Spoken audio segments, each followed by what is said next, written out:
Once again, I welcome all to Commerce Education Hub. I hope all are doing fine. In today's class of BCom final year, in the subject of auditing, we will be unlocking a very important topic जिसे हम जानते हैं audit procedure के नाम से। ठीक है, जो हमारा सब्जेक्ट है ऑडिटिंग अर्थात अंकेक्षण, इसमें जो एक पर्टिकुलर प्रोसेस यानी एक जो प्रक्रिया निर्धारित की गई है कि what is the procedure for doing the audit. ठीक है, ऑडिट कार्य कैसे जाता है, आइए आज हम उसे जानें। ठीक है, so what is audit procedure? It relates to यानी ये संबंध रखता है टू डूइंग ऑडिट वर्क। ठीक है, जो ऑडिट वर्क किया जा रहा है उससे रिलेटेड है हमारा ऑडिट प्रोसीजर। ठीक है, बट ऑडिट प्रोसीजर हमेशा आप देखिए एक बहुत ही इंपॉर्टेंट टर्म के साथ में आएगा जिसे हम फाइनेंशियली उस टर्म को जानते हैं एविडेंस के नाम से। ठीक है, हमेशा जो प्रोसेस है ऑडिट का, ऑडिट आपका हमेशा आएगा किसी न किसी एविडेंस के साथ। अगर आपके पास कोई एविडेंस नहीं है, ठीक है, उन पर्टिकुलर फाइनल अकाउंट्स को लिए या कह लीजिए कैश फ्लो स्टेटमेंट के लिए, ठीक है, या आपके बैंक रिकंसिलिएशन स्टेटमेंट के लिए, सो इट इज वर्थलेस। और वर्थलेस के साथ उस ऑडिट प्रोसीजर को हम कैरी ऑन फॉरवर्ड नहीं कर सकते हैं। क्लियर? यहां पर सबसे पहले देखिए आएगा आपका दो प्रोसेस होते हैं आपके ऑडिट के। सबसे पहला आता है आपका रैप और दूसरा होता है आपका सब्सटैंटिव। क्लियर? रैप का जो फुल फॉर्म है वो होता है आपका रिस्क असेसमेंट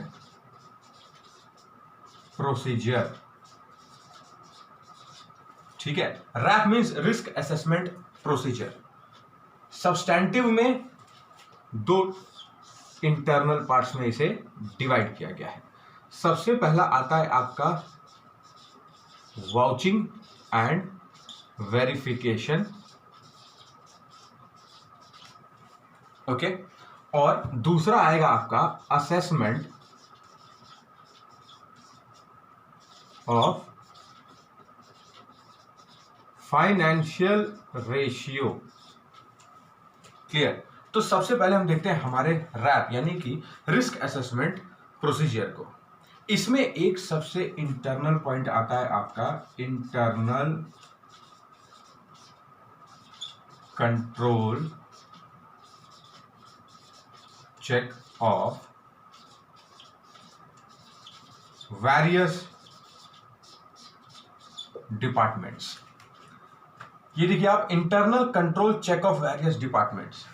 ठीक है, किसी भी स्मॉल स्केल हो, मिडिल स्केल हो, large scale, export, import, MNC, ये वो आप कह लीजिए सॉरी 5 टाइप्स के बिजनेस कंसर्न्स हैं या फर्म्स या ऑर्गेनाइजेशंस हैं जहां पर वेरियस डिपार्टमेंट्स होते हैं, बहुत सारे विभाग होते हैं। सेल्स, परचेज, फाइनेंस, ट्रांसपोर्ट, बहुत सारे XYZ डिपार्टमेंट्स हैं।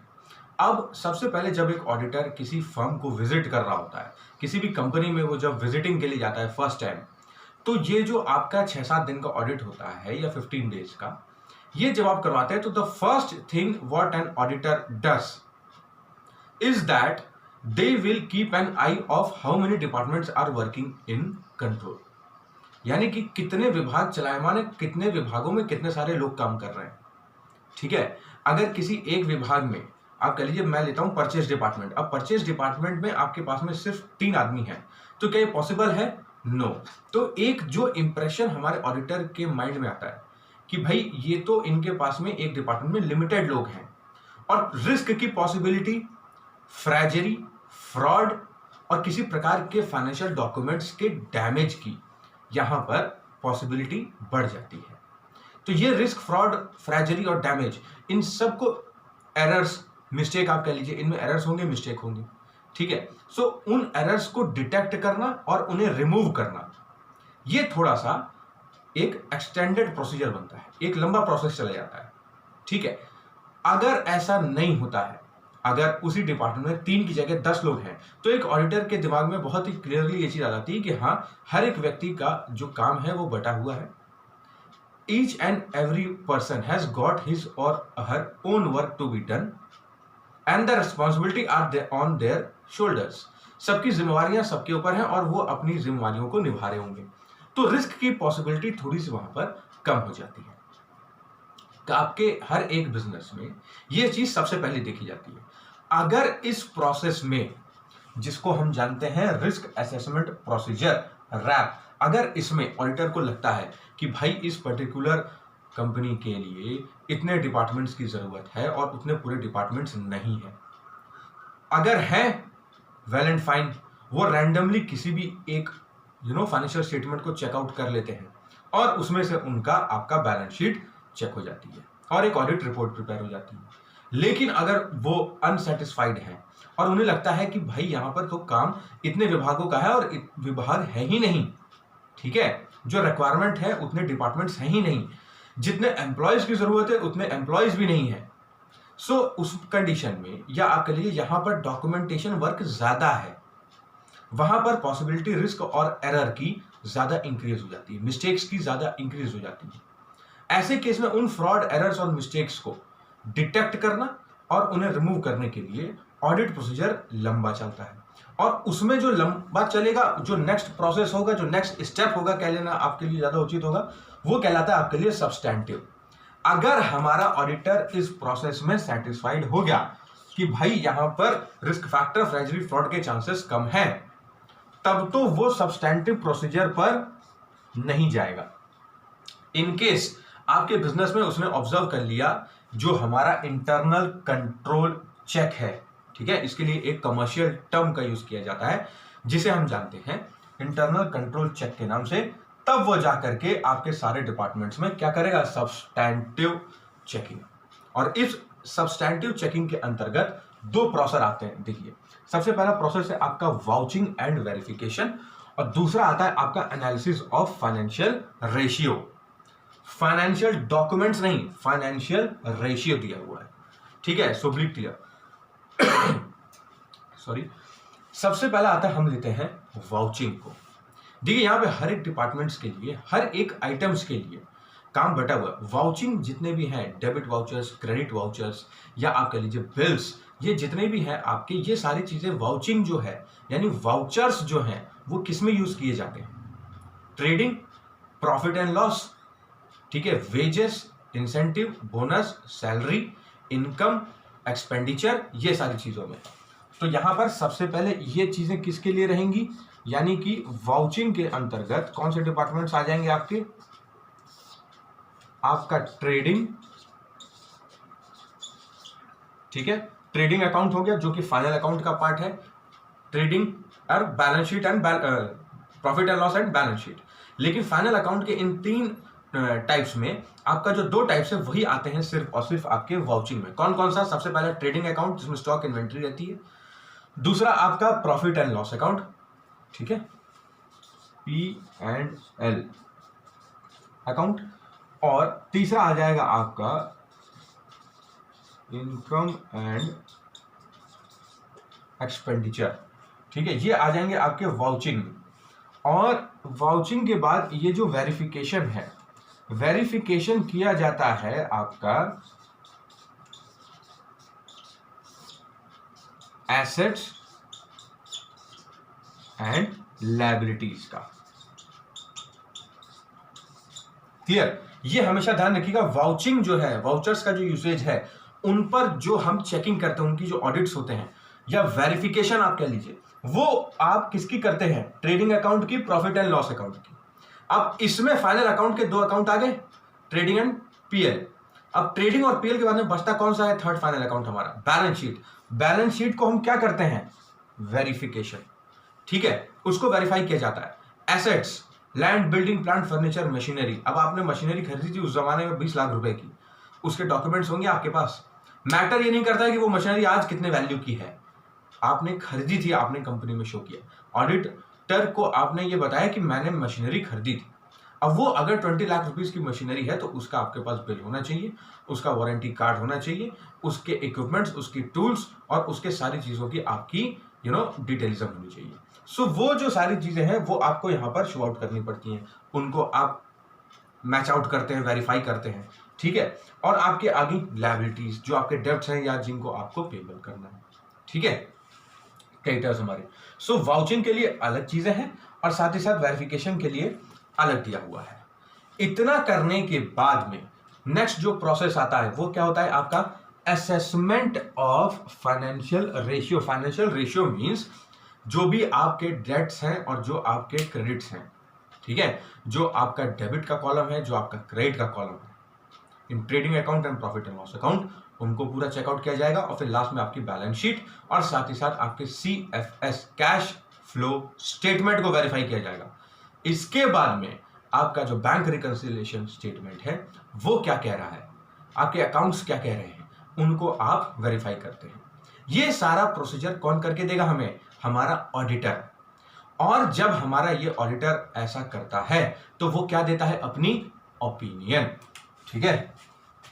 ये हमने लास्ट लेक्चर में भी देखा था कि ऑडिटर अपनी क्या देगा हमें, ओपिनियन, ठीक है। और इस ओपिनियन में एक होती है आपकी डिस्क्रिप्टिव, ठीक है, और एक होगी आपकी सब्जेक्ट। देखिए इसमें क्या है, डिस्क्रिप्टिव में क्या रहेगा आपका कि ये एकदम क्लियर है कि हाँ उसमें कुछ मिस्टेक्स हैं और कुछ एरर्स हैं। अब मिस्टेक और एरर मैनुअल भी हो सकते हैं, मनुष्य के द्वारा किए हुए, या फिर टेक्निकल भी हो सकते हैं, ठीक है। आप कंप्यूटर से टाइप आउट कर रहे थे, आपने किसी चीज की एंट्री आपके सॉफ्टवेयर में, कंप्यूटर्स में मिस आउट कर दी, या अगर आपने किया था सर्वर डाउन होने की वजह से इंटरनेट का, वो एंट्री नहीं उसने कैच आउट की। बहुत सारे ऐसे माइनर फॉल्ट्स होते हैं देखिए जो आपके टेक्निकल एरर्स में आते हैं। सो एक हो गया मैनुअल और एक हो गया टेक्निकल। तो जो आपका डिस्क्रिप्टिव ओपिनियन है उसमें वो साफ साफ कह देगा कि इसमें कुछ रिस्क फैक्टर मुझे दिख रहा है, या कुछ मुझे मिस्टेक लग रही है, या किसी प्रकार का एरर है।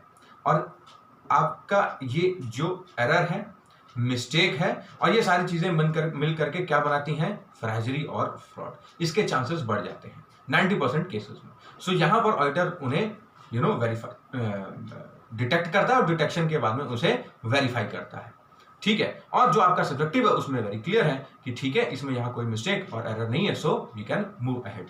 सो ये हो गई आपकी ऑडिटर की ओपिनियन, जो दो टाइप्स की हमने अभी भी जानी और पहले डिटेलिज्म में हमने लास्ट लेक्चर में देखा था। इसके बाद जो प्रोसेस आएगा आपका वो बनेगी आपकी क्या, ऑडिट रिपोर्ट, ठीक है। जो रिपोर्ट, जो फाइनेंशियल रिपोर्ट हमारा ऑडिटर तैयार करके देगा विद सील एंड सिग्नेचर, वो होगी हमारी ऑडिट रिपोर्ट। दैट इज, उसका मतलब क्या हुआ, वो फाइनल रिजल्ट, वो फाइनल रिजल्ट जो हमारे ऑडिटर ने हमारे अकाउंट्स को वेरीफाई और डिटेक्शन के बाद में प्रिपेयर किया हुआ है। क्लियर। और यही सारा प्रोसेस, ठीक है, ये सारे प्रोसेस इंटरलिंक्ड हैं। ये देखिए यहां से ये प्रोसेस यहां मूव ऑन होता है, फिर यहां से अगेन यहां पर आएगा, फिर इस प्रोसेस को हम यहां लेकर के आते हैं और लास्ट में हमारा ऑडिट डन, हमारा ऑडिट क्या हो जाता है, डन, ठीक है। सो ये है हमारा in basic a short detailism about how a audit procedure is carried on. Audit process को क्या चाहिए, एक एविडेंस, यानी कि बिना किसी फाइनेंशियल डॉक्यूमेंट के आप अकाउंट्स वेरीफाई नहीं कर सकते। Along with that it relates to doing audit work. Audit work जो किया जाए उसे जानते हैं हम ऑडिट प्रोसेस के नाम से। ये प्रक्रिया है, प्रोसेस है। सबसे पहले हमने देखा रैप होता है, रिस्क असेसमेंट प्रोसीजर। यहां पर internal control check of various departments, हर एक डिपार्टमेंट और विभाग की जांच होती है। अगर ऑडिटर वहीं से सेटिस्फाई हो गया तो वो क्या करेगा, वो सारे फाइनेंशियल डॉक्यूमेंट्स को वेरीफाई नहीं करने जा रहा है। क्यों, क्योंकि उसे पता है कि आपके पास सारे विभाग अलग अलग बटे हुए हैं, अलग अलग आपके पास में वर्कर्स हैं, एम्प्लॉइज हैं, जिनके शोल्डर्स पर वो वर्क दिया हुआ है, जो कि अपना काम बखूबी निभा रहे हैं। लेकिन फिर भी उसे चेकआउट जरूर किया जाएगा। तो यहां पर क्या होता है, रैंडमली हमारा जो ऑडिटर है वो सैंपलिंग करता है। सैंपलिंग मींस वो किसी भी एक अकाउंट को उठा लेगा और उससे अकाउंट से रिलेटेड जो एविडेंसेस हैं, यानी जो फाइनेंशियल डॉक्यूमेंट्स हैं या वाउचर्स कहना उचित रहेगा, उन फाइनेंशियल डॉक्यूमेंट्स और वाउचर्स को जो उस खाते को, अकाउंट को सपोर्ट कर रहे हैं, इधर आपके डॉक्यूमेंट्स वाउचर्स हैं, इस साइड आपका अकाउंट है, दोनों को जो सपोर्ट कर रहा है वो उन सबको वेरीफाई करेगा, ठीक है। किसी भी सैंपलिंग में रैंडमली सिलेक्ट करके किसी भी एक फाइनेंशियल अकाउंट और डॉक्यूमेंट्स को, अगर उससे सेटिस्फाई हो गया well and fine, if not दूसरा process, see the arrow which I have put an here, मैंने यहाँ एरो बनाया, फिर ये आता है सब्सटैंटिव पर। अगर प्रोसीजर लंबा है, टर्नओवर कंपनी का ज्यादा है, या रेवेन्यू जनरेशन ज्यादा है, या आप कह लीजिए हमारा ऑडिटर सेटिस्फाइड नहीं है, it is all in the hands of our auditor. ये सब कुछ हमारे ऑडिटर के हाथ में होता है, ये उसका राइट है, अधिकार है। सब्सटैंटिव हमने देखा वाउचिंग एंड वेरिफिकेशन, दूसरा assessment of financial ratio. Vouching कैसे करते हैं, वेरिफिकेशन कैसे करते हैं हमने देखा, उसके बाद में बच जाता है हमारा असेसमेंट ऑफ फाइनेंशियल रेशियो, ठीक है। और लास्ट में हमारा आता है ऑडिटर क्या देता है अपनी, ये देखिए दिस एरो, अपनी ओपिनियन, ओके। उसके बाद में वो क्या प्रिपेयर करके देगा हमें, ऑडिट रिपोर्ट, और उस ऑडिट रिपोर्ट के बाद में हमारा ऑडिट वर्क डन हो जाता है। I hope you would have understood, study the same from your book. Thank you.